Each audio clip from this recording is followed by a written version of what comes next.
Olá, pessoal. Bom dia. Sejam bem-vindos ao segundo dia do VTEX Day. Espero que vocês tenham curtido o primeiro dia. E hoje o dia promete ser ainda melhor. Sejam bem-vindos. A gente vai falar de um tema aqui que tá muito hypado. Quem foi NRF, ou até quem não foi, sabe que inteligência artificial foi o tema mais explorado lá esse ano, né? Falou-se muito de retail media, mas principalmente de inteligência artificial. Se vocês rodarem os stands aqui, vocês vão ver muitas empresas oferecendo ou falando de soluções focadas em inteligência artificial. E, sem dúvida nenhuma, eu tenho certeza que é pauta na empresa de vocês esse tema. De alguma forma, alguém já falou sobre inteligência artificial e vocês estão pensando alguma forma de aplicar, né? Então, a ideia desse palco agora é justamente a gente abordar de forma prática esse tema, trazer algumas respostas que talvez vocês precisem para começar a entender melhor e aplicar no dia a dia. E para isso a gente vai trazer 3 especialistas no tema. Queria convidar aqui primeiro a Mônica Magalhães, ela é especialista em inovação disruptiva, fundadora da agência Disrupta de Exploração do Futuro, colunista na revista Época Negócios, Prêmio Startse Mulheres do Agora de 2021 e é chefe de conteúdo do Instagram She Loves Future. Seja bem-vinda, Mônica. Obrigada. Bom dia, pessoal. Eu posso escolher onde eu vou sentar? Eu vou sentar aqui. Eu posso levar o capacete depois? Aí é mais difícil. Escolheu bem, escolheu bem. Boa. E agora eu quero chamar o Alisson Calgaroto. Ele é engenheiro de automação e formação e atualmente ocupa o cargo de diretor de tecnologia do Grupo Soma. Sua atuação é fundamental na exploração de oportunidades tecnológicas para impulsionar o crescimento do negócio. Com uma sólida experiência em diversas áreas do varejo de moda, Alisson desempenhou papéis chaves no Grupo Soma, incluindo desenvolvimento de produto, planejamento comercial, supply chain, logística e e-commerce. Essa ampla experiência permite que a tecnologia esteja verdadeiramente conectada ao núcleo de negócio. Bem-vindo, Alisson, por favor. Obrigado.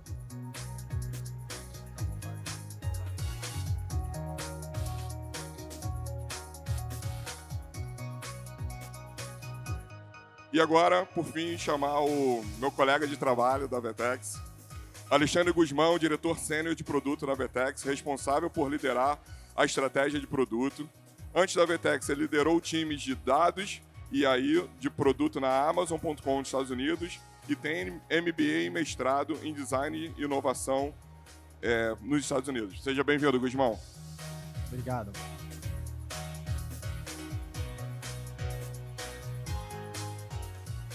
Bom, vamos lá. Vamos debater esse tema que está gerando muito interesse já há algum tempo. E começar com a Mônica. A Mônica é uma especialista no assunto, né? A gente viu que IA vem ganhando muita força na mídia, nas redes, principalmente depois do chat GPT, né? Mas a gente sabe que não é de agora que tem a inteligência artificial, né?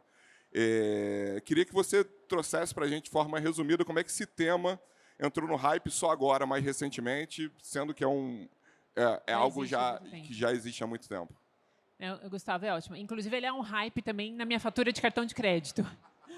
Porque, olha, eu nunca vi. Cada semana a gente assina uma coisa nova e aí depois você começa a testar, você não consegue se livrar mais daquilo e elas vão se acumulando, né? Você não consegue eliminar. Mas, assim, eu entendo quando você fala hype, porque dá a entender que são essas tecnologias que têm uma onda e depois, em algum momento, isso para de existir, enfim, diminui ali o movimento. E a gente não tem visto isso com inteligência artificial, então por isso que tem chamado muita atenção. É uma grande concentração de energia o tempo todo no tema. E eu consigo, acho que, observar alguns pontos que são chaves nessa história, porque eu comecei a falar de tecnologias emergentes em 2020.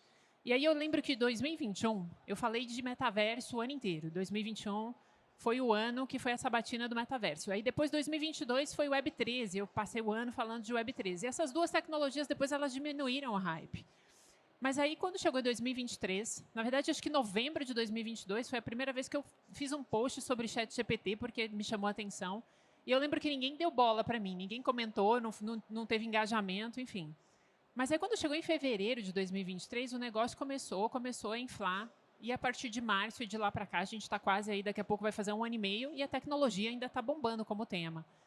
Mas eu consigo observar, acho que algumas características principais, né, quando a gente fala da tech em si, porque, em primeiro lugar, eu acho que tudo começou, se a gente for parar para pensar, lá em 2010 com o IBM Watson, que era muito ali da área médica, mas já era uma AI generativa muito inteligente.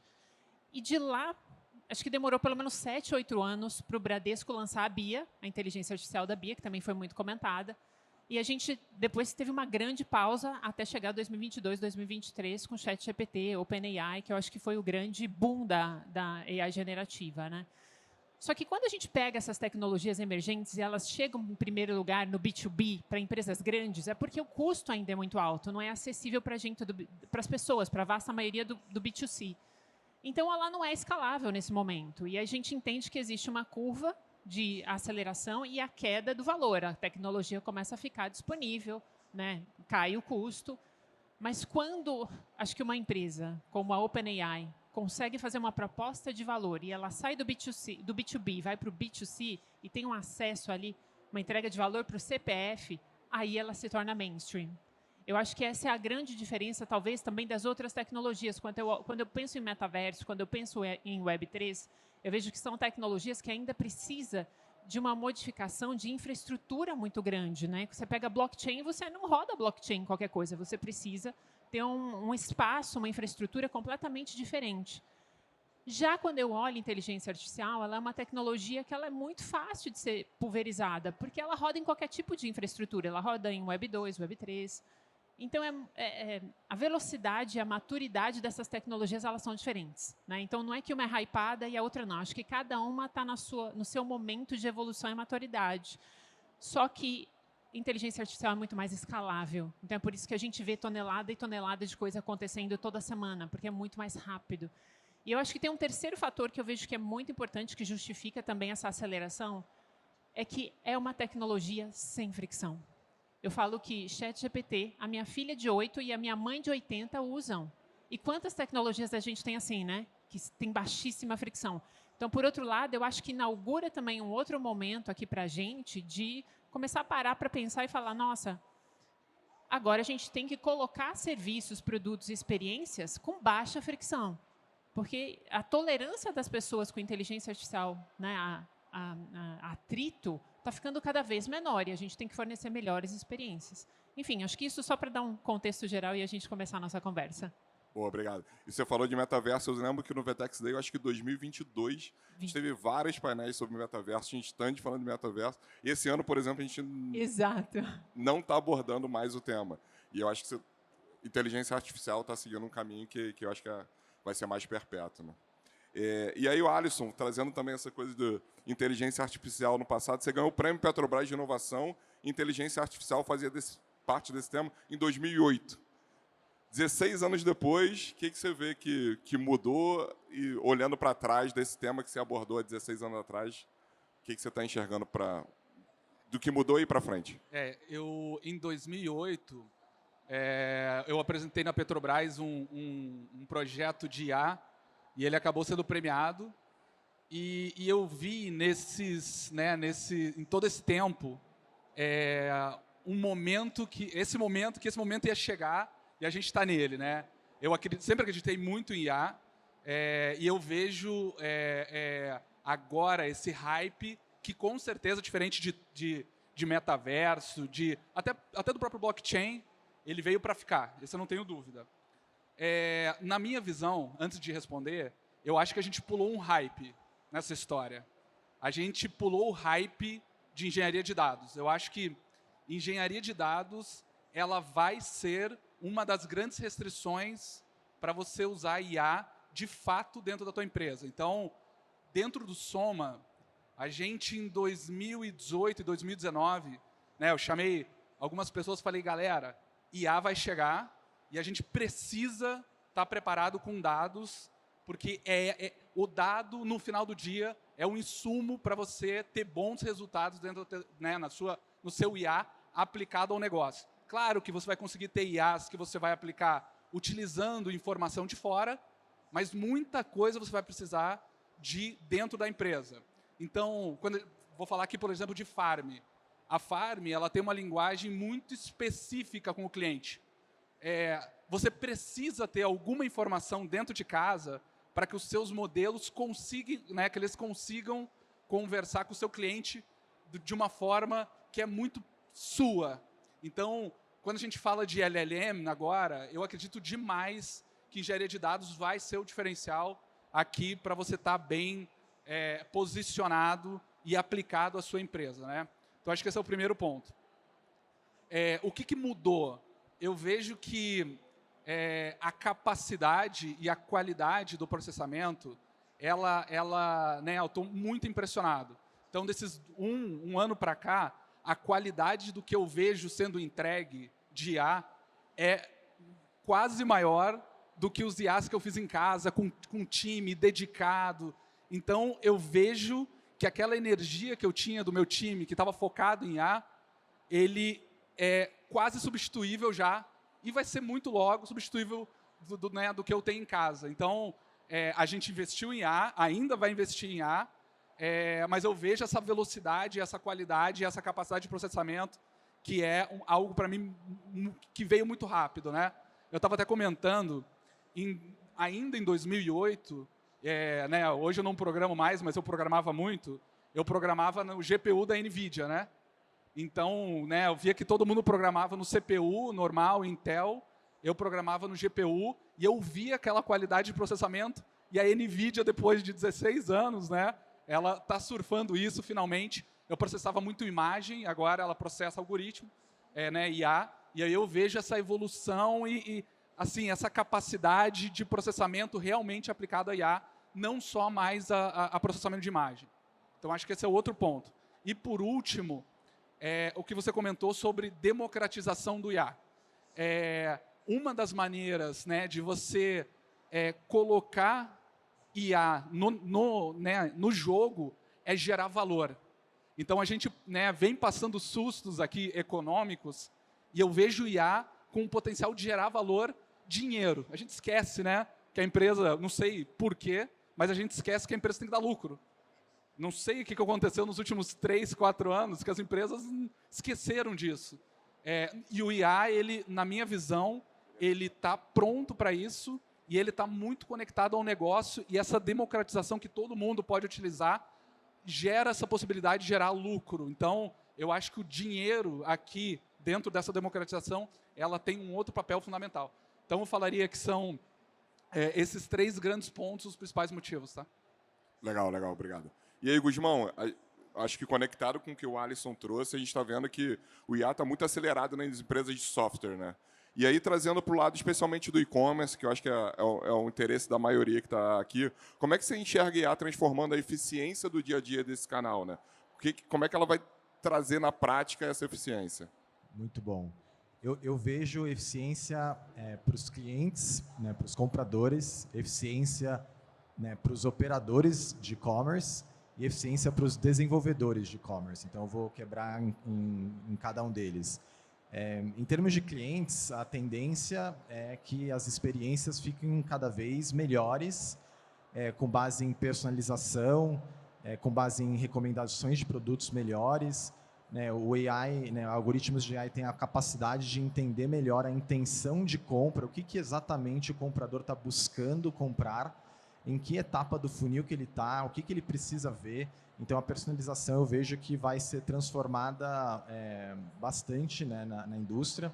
Eu vejo também, em termos de experiência, a forma que você busca, também eu estou vendo sendo transformada para ser uma busca um pouco mais conversacional, com base um pouco mais humana.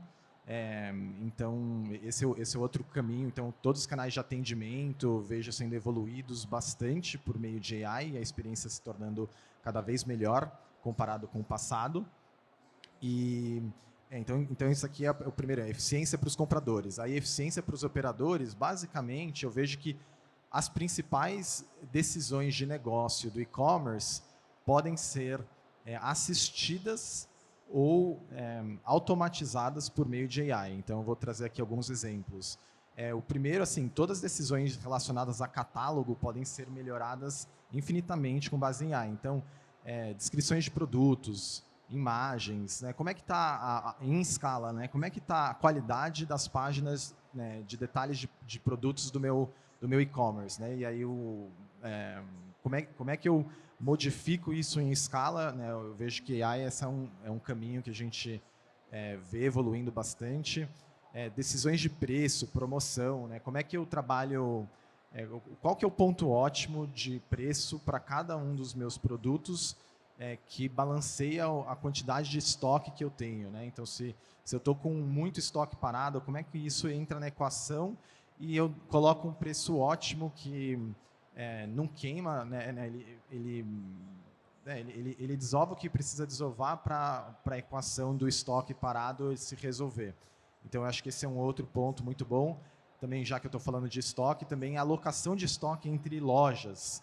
Então, com base em previsão de demanda que está vindo em todos os seus canais omnichannel, canais trazendo demanda que está vindo dos canais digitais, misturado com a demanda que está vindo da loja física, como é que eu deveria distribuir o meu estoque entre meus CDs e minhas lojas, a ponto de deixar essa eficiência operacional de gestão de estoque o melhor possível? Então, aqui, né, relacionada à gestão operacional. E aí, o último ponto, eficiência para os desenvolvedores. Eu vejo o AI assistindo os desenvolvedores na configuração do e-commerce de uma forma geral. O mais comum, né, é a customização, né, ou a personalização do site, dos clientes de uma forma, né, dos e-commerce de uma forma geral. Então, por exemplo, já estou vendo algumas empresas trabalhando, né, convertendo Figma em código usando o ChatGPT-4, né? Então, o GPT-4. Então, eu vejo que o AI assistindo o desenvolvedor, com certeza já está impactando o e-commerce e vai impactar cada vez mais.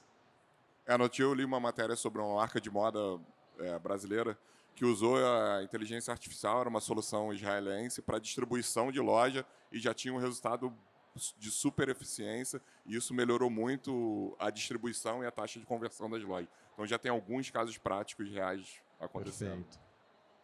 Perfeito. Obrigado, Gusmão. E aí, Mônica, assim, como esse é o assunto do momento, a gente acaba tendo aquele efeito manada, né? Todas as empresas querem ir em direção à AI e, de alguma forma, usar a AI, né? E aí, a pergunta que muita gente deve estar se fazendo aqui é: como é que eu sei que a minha empresa está preparada para a AI? Será que é o momento? Como é que rola essa descoberta e que perguntas precisam ser feitas ou como se descobre isso? Eu acho que não é nenhuma questão de escolha, né? Talvez a gente não tenha escolha, a gente tem que ir. Como é que é o caminho que precisa ser desenhado? Mas eu realmente acho que a gente não tem essa opção. Eu gosto de pensar, até porque assim, é tanta coisa acontecendo de IA ao mesmo tempo, que até para eu conseguir entender, eu criei um framework na minha cabeça, né, e eu separei em dois momentos. Acho que tem muita coisa acontecendo de inteligência artificial, que eu falo que ela é de produtividade, que ela impacta a gente como indivíduo, né? Impacta na minha produtividade, na entrega do meu trabalho, na qualidade, eu vou entregar mais rápido, eu vou entregar melhor. Então, assim, eu gosto de separar. Tem um monte de coisa de IA que está acontecendo, que é produtividade, que afeta o indivíduo, o CPF mesmo. E tem mais um tanto de outra coisa que está acontecendo que, sim, afeta o negócio. Eu acho que só de separar em dois frameworks já baixa um pouco o nível da ansiedade, né? Porque você começa a entender as coisas. O que impacta o indivíduo, né, e todas essas AIs de produtividade que a gente tem, eu acho que assim, depende muito da gente ser protagonista, ir lá, aprender, testar, para poder até, eu digo que é evoluir profissionalmente, garantir a nossa empregabilidade, é muito importante pensando no futuro, porque eu penso, eu como líder, daqui 3 anos, tem um profissional, né, os dois têm o mesmo skill, a mesma capacidade, mas um mexe com AI generativo, o outro não. Quem você vai contratar, né? Então, tem sim, tem impacto na empregabilidade, a gente tem que pensar nisso. E aí eu acho que tem um outro framework que é o quê? O que impacta o negócio? E eu diria para você que eu acho que eu vejo 2 pilares que são muito importantes que a gente não pode deixar de olhar para começar a brincar com isso. Um deles eu acho que é a hiperpersonalização, que o Gusmão trouxe. E essa baixa tolerância à fricção realmente ela existe. Ela vem muito agora, acho que através do conversacional, como você disse, né? Acho que para mim, assim, eu não consigo me ver mais agora, depois que eu vi o conversacional dentro do e-commerce, que é aquele negócio, você não usa o filtro, né? Quer dizer, eu preciso escolher um vestido de casamento, verão, cor azul. Eu preciso colocar 3, 4 cliques diferentes, clicar ali no consultar, ou eu posso gerar um prompt, né? Falar assim, olha, eu quero um casamento, um vestido de casamento azul no verão, estilo tal, e aí a generativa já traz o portfólio da loja. Depois que você experimenta um negócio desse, você não consegue desver mais. E é aquilo, né? As pessoas têm uma boa experiência lá na Disney Channel, aí ela vai na padaria e ela quer ter a mesma boa experiência que ela teve lá na Disney Channel com o cara da padaria. Assim, a gente leva a mesma régua. Então, eu acho que essa baixa tolerância à fricção, eu acho que o primeiro caminho tem que mapear os pontos de fricção, acho que é isso, né? Para criar essa maturidade, para ir atrás do que funciona para você. Acho que canais também de contato com o cliente. A gente fez um estudo para um cliente outro dia. No ano 2000, a gente tinha no máximo 4, 5 canais de relacionamento com o cliente. Quando você tomba isso para 2020, a gente já está falando de mais de 15 canais. Entre o WhatsApp, rede social, canais de suporte, 0800. E, gente, as pessoas não querem saber. Elas querem reclamar de suporte, elas querem saber do pedido, elas querem... Em qualquer canal, ela quer ter uma comunicação. E ela quer que a experiência seja fluida, que você começa a conversar pelo WhatsApp, muda para o e-mail, aí depois muda para o 0800, e ela quer que todo mundo está por dentro de tudo que está acontecendo. E é difícil isso, né? A gente sabe o quanto desafiador, porque são tecnologias diferentes, são equipes de suporte diferentes, e não tem mais isso. Não tem um canal de suporte, você querer direcionar as pessoas para um lugar para ela fazer reclamação ou pedir um atendimento. A pessoa quer conversar com você em qualquer canal. E eu acho que IA vai conseguir ajudar bastante. Então, assim, para mim, para a gente chegar nessa maturidade do negócio, o primeiro passo tem que mapear os pontos de fricção, né? Porque é isso que você precisa gerar depois uma melhor experiência para pensar nesse engajamento em longo prazo com o seu cliente, né? Porque se outra plataforma, né, um outro e-commerce, uma outra ferramenta sugerir uma experiência melhor, você está com o seu market share comprometido. Acho que é esse um dos caminhos. Ah, legal, legal. E, Gusmão, da tua visão, qual o principal desafio para a implementação? A gente fala muito na teoria e na prática ali, o que você vê como o principal desafio? Boa. Eu vou falar aqui um pouco do que o Alisson trouxe já. Concordo com você que engenharia de dados realmente é um grande desafio. Então, porque primeiro você tem a fundação, que é toda a estrutura de banco de dados estruturadas, seguros, de fácil acesso, que depois você possa conectar esses dados nesses algoritmos ou empresas de AI especializada que estão democratizando a tecnologia e o processamento. Mas para você fazer isso, você precisa ter os seus dados estruturados para você conseguir. Então, eu vejo que, primeiro, esse eu diria que é um dos principais desafios, ter também profissionais de engenharia de dados que consiga trabalhar e criar esse ambiente e também entender as limitações da onde o AI pode ser mais poderoso, mais bem aplicado e aonde talvez menos. Mas, enfim, então tem esse lado da implementação mais técnica. E aí eu vejo também, em termos de implementação, do lado um pouco do negócio. Assim, eu vejo do conhecimento, né, dos profissionais de negócio estarem antenados aonde que a AI pode, de fato, gerar um valor. Então, para mim, não é AI a qualquer custo, você tem que entender aonde que eu tenho, né, quais são os principais desafios de negócio que eu tenho atualmente, que eu vejo que, se eu conseguisse automatizar de alguma forma, pudesse me gerar uma escala melhor ou um retorno melhor. E aí também, para você ser inspirado, né, não só fazer essa pergunta e entender aonde estão as suas maiores oportunidades, os maiores gaps de negócio, também olhar para outras indústrias que estão aplicando, que estão utilizando AI, né, em indústria de saúde, educação, não sei, outras indústrias que você já está observando, estando antenado para se inspirar, falando, não, aquela indústria otimizou desta forma, talvez eu poderia fazer a mesma coisa na minha indústria. Então, eu vejo, basicamente, 2 principais desafios. No negócio é entender o que a AI pode trazer para o seu negócio, entender que a AI é uma forma de resolver um problema que você tem, e no lado da implementação, engenharia de dados, eu vejo que é uma ponta-chave para você conseguir treinar os modelos e se usufruir o máximo dessas empresas de AI especializada que estão surgindo. Legal, legal. Obrigado. Alisson, você está na cadeira de CTO, né, ali tomando as decisões focadas em tecnologia e inovação lá no Grupo Soma. E eu vou fazer uma pergunta 2 em 1 para você. Como é que justifica e por que aprova uma iniciativa de IA, dado o momento de um cenário econômico desafiador que a gente está passando, né? Então, como é que você traz isso, convence e justifica o investimento, e depois, se o projeto foi aprovado, qual o maior desafio para fazer a implementação. E aí eu acho que da perspectiva cultural, né, e também do ponto de vista estratégico e tático, como é que você aborda isso lá internamente? Tá. Quando a gente fala de IA, eu abro em duas frentes, tá? Uma é com passo atrás. A gente não é uma empresa de tecnologia. O Soma é uma empresa de moda. Então, é importante ter essa clareza. Aí, eu quebro em dois. São as frentes com os nossos parceiros. Então, a gente tem muito parceiro envolvido nas nossas discussões. E os parceiros, eles olham o Grupo Soma como um bom lugar para testar IA, né? Quando você compara até com players no mundo. A gente quer. Então, existe uma frente que é com parcerias. E aí a gente roda muita parceria internamente, né? E aí, ganha-ganha. Se o Soma vende mais, lucra mais, todo mundo ganha, a empresa ganha, parceiro ganha. Então, vai no fluxo. Então, essa é uma frente. Outra frente é aquilo que é um pouco mais a fundo perdido. Ou seja, mais exploratório. E aí, onde a gente coloca um pouco da energia exploratória? No teu core business.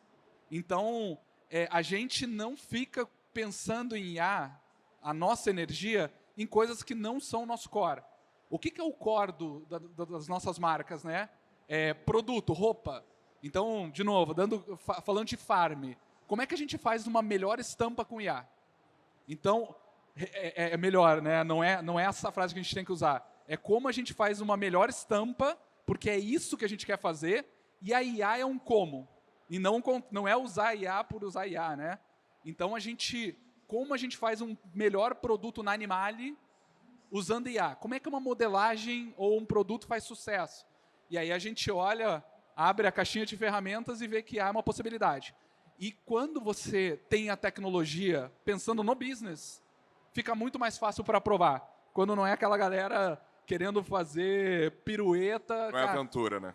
Não é loucura. A gente está focado no nosso core. Então, o board, o próprio conselho, ele fica muito mais confortável em aprovar porque você está realmente comprometido com o teu core business. Você não está com distrações. Então, acho que essas duas formas, e eu vejo isso, é difícil ouvir um não no Soma, muito difícil, quando você tem esse alinhamento de negócio. Tá? Acho que esse é um ponto. Indo para a sua segunda pergunta, implementar, né? Como é que você coloca isso na prática? Hoje, assim, eu gosto muito de trabalhar no Soma, porque as nossas marcas, elas são muito abertas a fazer coisas diferentes. Então, a gente está num ambiente muito propício para isso, propício para fazer diferente. Quando eu comparo com o mercado, eu vejo que o Soma a cabeça da galera já é bem diferente, tá? Então, eu acho que isso facilita muito para o time, para mim. Então, acho que esse é um ponto. Qual é, hoje, a maior dificuldade? Ainda ter uma pessoa que consiga navegar em negócio e tecnologia. Então, ter essa pessoa que consiga fazer esse meio campo é a grande restrição, muitas vezes. Então, como a gente tem pouco, né, eu olho todo o time, tem pouca gente, eu tenho que cuidar muito bem das batalhas. Ou seja, estamos falando de gente.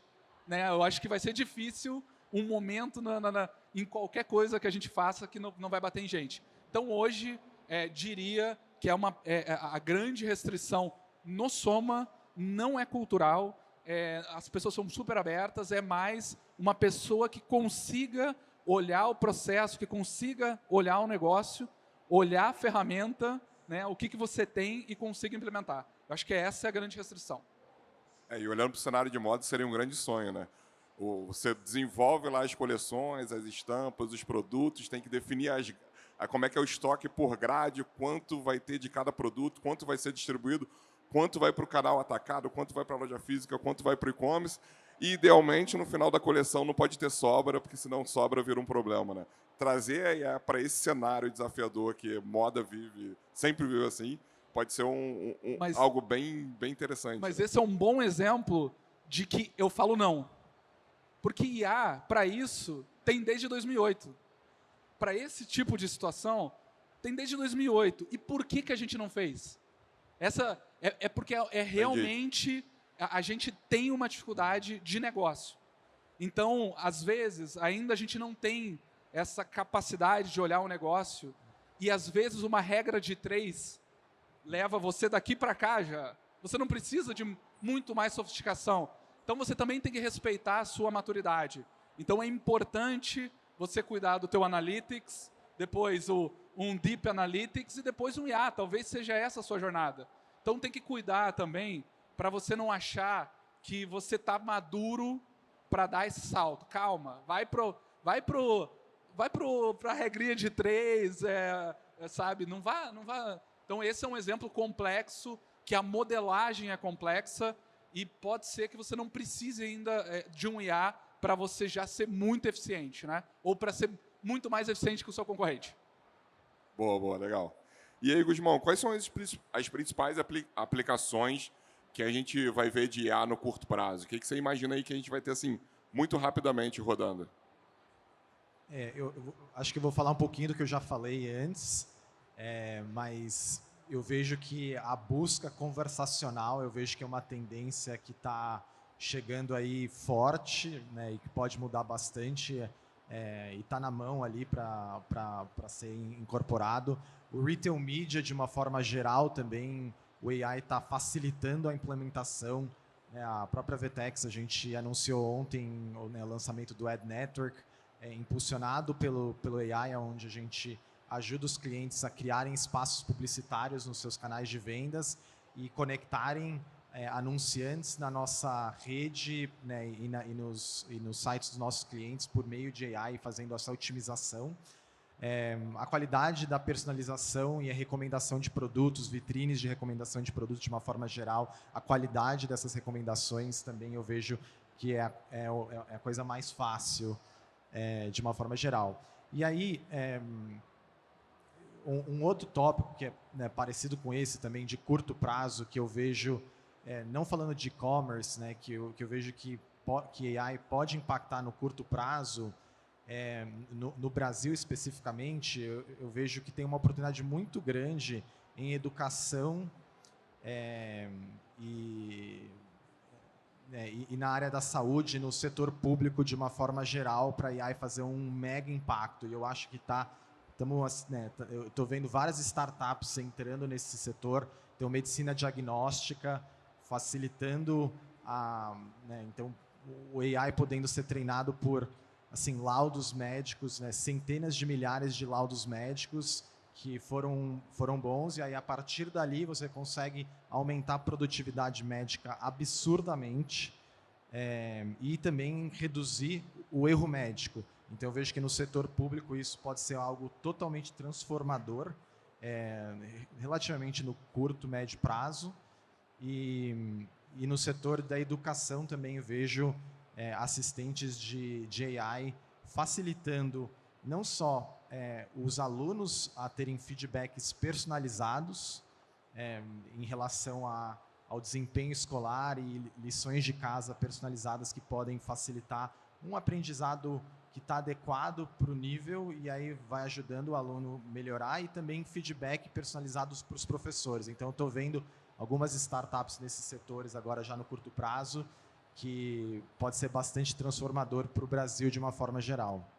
Boa, legal. Bem interessante essa visão. São dois setores que precisam muito de ajuda, né? Muito. E aí, Mônica, o Guzmão trouxe a visão de curto prazo. Visão de futuro para essa tecnologia. O que você imagina? Fazendo um recorte de tech mesmo aqui, né, eu acho que está perceptível que a gente está num momento que eu falo que é uma onda 2 de AI, que é essa AI produtiva, né? Não é a primeira, mas a gente está vivendo uma segunda. Para esse foco agora, acho que curto prazo, concordo muito com o Guzmão, acho que a gente tem aqui uma alta concentração de energia para fazer esse conversacional funcionar e se tornar cada vez mais fluido. Mas eu vejo, acho que o roadmap de evolução agora, a curto prazo, da tecnologia, está em combater viés e alucinação, que ainda é um desafio, ela alucina muito ainda. Direitos autorais, acho que é alguma coisa que precisa muito evoluir esse debate ético, transparência, dados e como é que a gente, né, remunera todos esses artistas que hoje criam o seu trabalho, a sua arte para alimentar a plataforma, para criar uma rede neural generativa de arte. Mas acho que esses artistas hoje eles ficam de fora dessa discussão, então acho que a gente tem muito que evoluir nesse debate ainda de direitos autorais. Mas isso acho que numa visão mais de curto prazo. Numa visão de longo prazo, e aí longo prazo, gente, não é tão longo assim, né? Estamos falando de 3 a 5 anos. Aí a gente vê a evolução dessa AI para uma AI mais autônoma, que para mim é a terceira onda de evolução da inteligência artificial, que a gente não está falando sobre isso ainda. A gente está debatendo AI generativa, que é produtividade, é a onda 2. Uma onda 3, para mim, é uma onda de AI autônoma, que aí sim são conversas e debates muito mais profundos, porque de fato impacta muito mais trabalho do que hoje. Né, impacta talvez a gente entender que tipo de tecnologia a gente vai precisar, porque na minha opinião realmente eu acho que machine learning não é a tecnologia que vai nos levar para essa AI num terceiro nível. Eu acho que não. Acho que para hoje ela vai funcionar durante alguns anos muito bem, mas eu não acho que ela é a tecnologia definitiva que vai nos levar para esse lugar de AI autônoma. Então, isso para dar uma perspectiva de futuro, mas enfim, é um longo debate aqui, a gente poderia falar horas sobre isso, né, sobre esse futuro de AI. Boa, obrigado. Estamos chegando na reta final, vou abrir para o pessoal fazer pergunta. Quem quer fazer alguma pergunta aí, por favor, levanta a mão. Tem alguém? Aqui tem que ficar girando, né? Ali, ó. Aonde?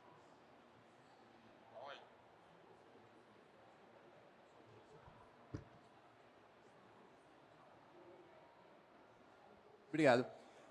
A minha pergunta é para o Alisson. Alisson, pensando naquele desafio de pessoas, em que pessoas que precisa surfar tecnologia e negócio.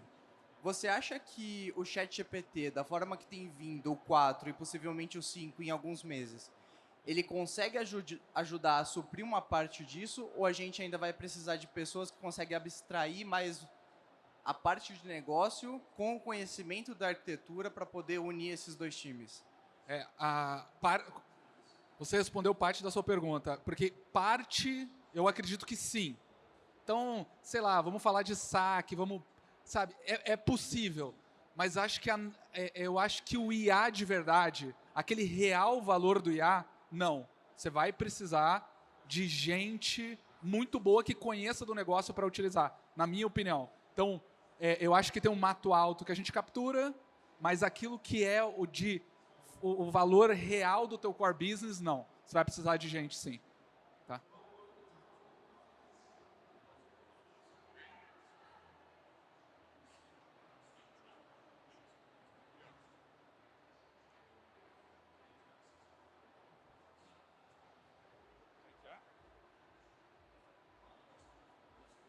Oi, tudo bem? Pergunta para o Alisson também, que eu sou do varejo de moda. E quando a gente fala de um planejamento de coleções, agora falando um pouco de futuro, a gente sabe que muita coisa é o que aconteceu, né? Esse período nos meses anteriores ou nessa época nos anos anteriores.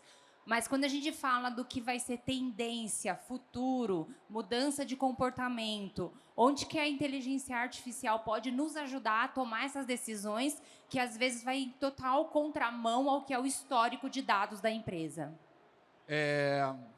Para responder a sua pergunta, eu fui planejamento comercial da Animale e fui planejamento comercial da Hering. Então, eu estava nessa discussão. Eu divido a estratégia de moda em tudo que, né, o core newness, o essential, core e newness. O que é o core e o newness? São aprendizados o core e o essencial são aprendizados passados que você utiliza na sua roupa para o futuro. Então, você tem um conhecimento e você utiliza aquele conhecimento. E existe parte do teu sortimento na moda que ele é um newness, que é aquilo que você quer explorar. Então, eu acredito que para o core e para o essential, a gente consegue usar IA e a IA tradicional. Quando a gente fala do newness, eu acredito que tem um bom IA generativo para a gente utilizar aqui, que será que a gente consegue, falar de farm, mexer nas estampas, fazer um mix de estampa para testar aquele produto? Então, eu acho que o IA generativo vai te dar possibilidades e ele vai, né, a gente vai precisar muitas vezes ter testes para você saber se ele está acertando ou não. E esses testes, claro, eles podem te ajudar, mas no final do dia sempre vai ter essa pitada de criativo, sempre vai ter essa pitada de humano. E aí no Soma, o que a gente está fazendo que é interessante? A gente usa IA e a gente faz algumas composições de estampa. E aí a gente utiliza isso e dá para o humano dar uma olhada para ver o que ele entende e o que ele pode aproveitar. Então, a gente está nesse mundo exploratório e a gente usa muito a capacidade humana para ajudar a gente a chegar num determinado conclusão e qual é a estampa que a gente quer fazer. Mas esse é o começo. Pode ser que em algum momento a gente não precise desse IA, mas eu acho que isso vai ser muito difícil, tá? Eu acho que esse IA muito mais criativo, muito mais autônomo, ele vai ser quase a promessa do carro voador.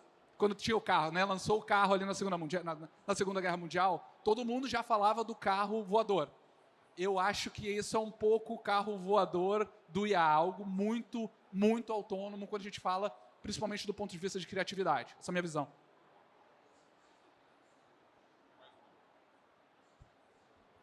Para o Alisson, tudo bem, Alisson? Meu nome é Fábio.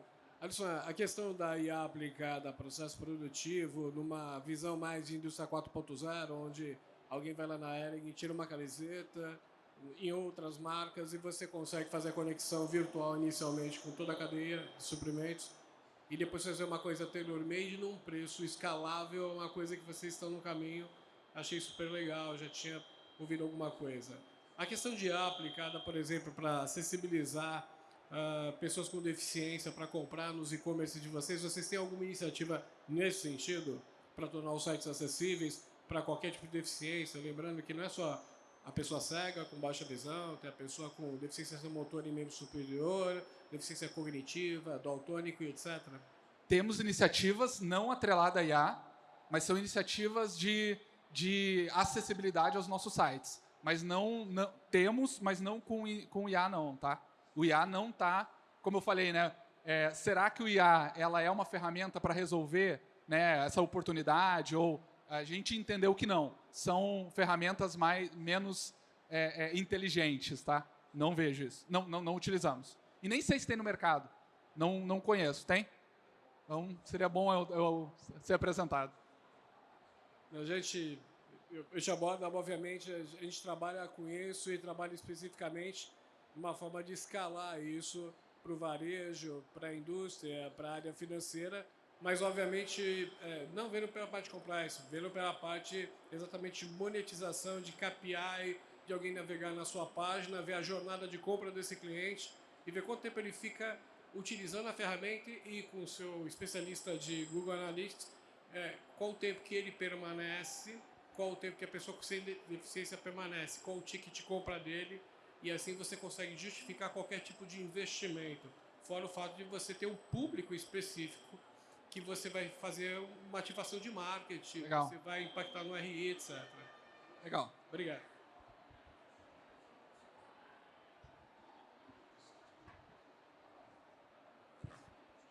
Pessoal, infelizmente o tempo acabou. Quando é bom, passa rápido, né? Espero que o conteúdo trazido aqui tenha ajudado vocês a tirar algumas dúvidas, trazer um pouco essa discussão mais intensa para a empresa de vocês. Queria agradecer aqui a Mônica, ao Alisson, ao Gusmão pelo papo e a presença de todos vocês. Muito obrigado. Obrigado. Obrigada.